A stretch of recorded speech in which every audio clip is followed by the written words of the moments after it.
Bismillahirrahmanirrahim. Assalamualaikum warahmatullahi wabarakatuh. Alhamdulillah, alhamdulillahilladzi binikmati tatimmus shalihat.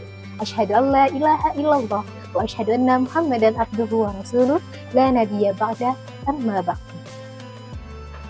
Yang saya hormati dosen pengampu mata kuliah hadis Dr. Hamidullah Mahmud LC.MA serta hadirin yang dirahmati Allah. Perkenalkan, saya Aziza Rahmawati dengan NIM 12513200082, Program Studi Manajemen Dakwah Fakultas Dakwah dan Ilmu Komunikasi UIN Syarif Hidayatullah Jakarta.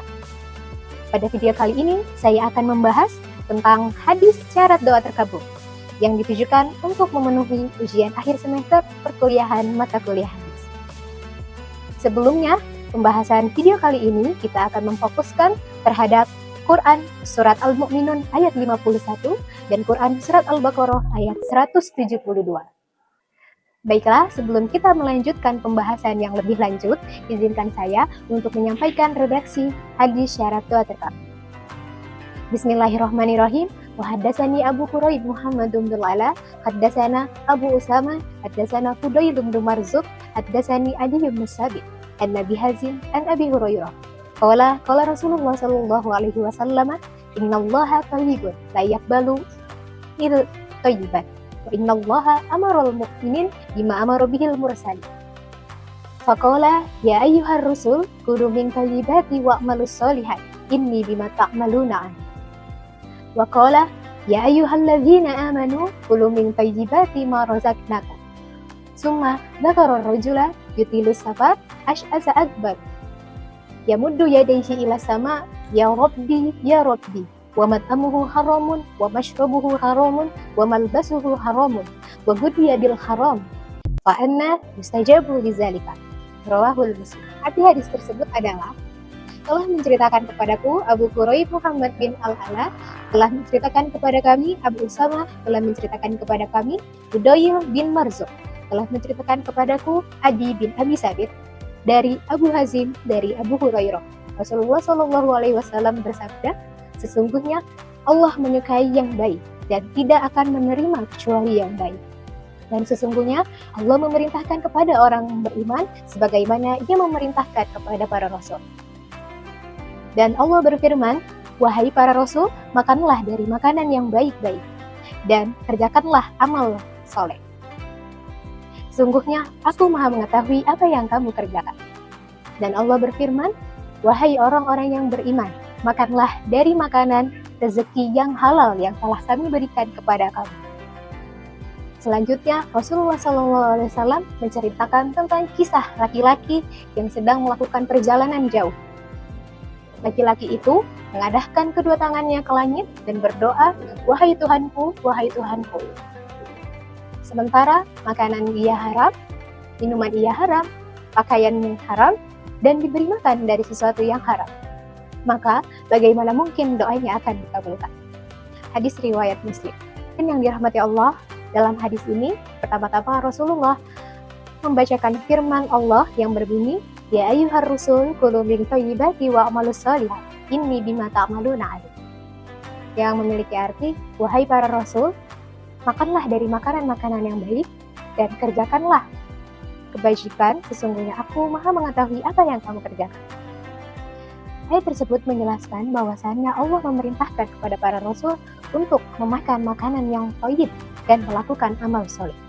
Sebagaimana ayat ini menjelaskan dengan kalimat Rasulullah sebelumnya, yaitu sesungguhnya Allah memerintahkan kepada orang beriman sebagaimana Ia memerintahkan kepada para rasul. Selain itu, ayat ini juga memiliki hubungan yang sangat erat antara kebersihan makanan akan mempengaruhi kualitas terkabulnya doa kita. Lantas, mengapa makanan sangat berpengaruh? Dalam tafsir Al-Azhar, Buya Hamka menjelaskan dengan sangat indah adanya hubungan kebersihan makanan dengan kebersihan jiwa. Beliau mengatakan bahwasannya jiwa yang kuat dan mampu memimpin orang lain adalah jiwa yang mampu mengendalikan dirinya sendiri. Selain itu, Buya Hamka juga menjelaskan bahwasannya mulut seorang pemimpin tidak akan didengar apabila ia makan dari makanan yang haram. Hadirin yang dirahmati oleh Allah, makanan yang masuk ke dalam tubuh kita akan mempengaruhi jalan darah dari segi tubuh dan akan mempengaruhi jalan pikiran dari segi rohani. Apabila mata pencaharian kita halal, maka batin kita tidak akan merasa berhutang. Dan kita akan menjadi jauh lebih berani untuk mengingatkan kesalahan orang lain dan senantiasa konsisten untuk melakukan ibadah dan beramal saleh. Selanjutnya, Rasulullah membacakan ayat yang kedua, yaitu Quran Surat Al-Baqarah ayat 172 yang berbunyi, Ya ayyuhalladzina amanu kulu min thayyibati ma razaqnakum. Arti ayat tersebut adalah, wahai orang-orang yang beriman, makanlah kalian dari rezeki yang halal, sebagaimana yang telah kami berikan kepadamu.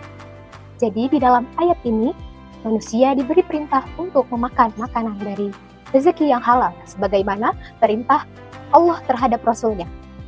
Kutipan ayat tersebut menjelaskan bahwasannya perintah yang Allah berikan kepada para Rasul dengan perintah yang Allah berikan kepada orang beriman adalah sama persis. Dan tidak ada bentuk diskriminasi atau penurunan standar moral yang Allah bebankan kepada para Rasul dengan manusia biasa. Mengapa hal ini sangat ditekankan? Karena Ibnu Abu Daqiq Al-Id mengatakan bahwasannya doa tidak boleh dimaknai secara terpisah oleh kehidupan sehari-hari. Seorang muslim tidaklah cukup jika ia hanya memperbanyak frekuensi permintaannya pada Allah di atas sajadah, tetapi ia abai mengenai cara memperoleh rezeki. Seharusnya kita sebagai muslim harus memperbaiki cara kita mendapatkan rezeki, menjaga kejujuran, menjauhi perkara yang syubhat, dan menggunakan nikmat di jalan yang diridhoi oleh Allah Subhanahu wa Ta'ala. Karena sesungguhnya doa yang baik harus diiringi dengan perbuatan yang baik. Hadirin yang dirahmati oleh Allah, dua potong ayat tersebut menjelaskan dan memberikan kita sebuah konklusi, yaitu yang pertama, makanan adalah bahan bakar rohani. Sebagaimana yang dikatakan oleh Buya Hamka, makanan yang halal akan melahirkan pikiran yang jernih dan kekuatan untuk beramal soleh. Sedangkan makanan yang haram akan menyumbat spiritualitas kita. Yang kedua, integritas doa. Sebagaimana Ibnu Daqiq Al-Id mengatakan bahwasannya doa kita tidak akan didengar jika struktur daging tubuh kita tumbuh dari sesuatu yang haram. Maka marilah kita jaga perut kita dan keluarga kita dari rezeki yang tidak halal. Dan sesungguhnya Allah menguji standar kedisiplinan kita sebagaimana yang Ia bebankan pada para Rasulnya. Hanya ini yang dapat saya sampaikan.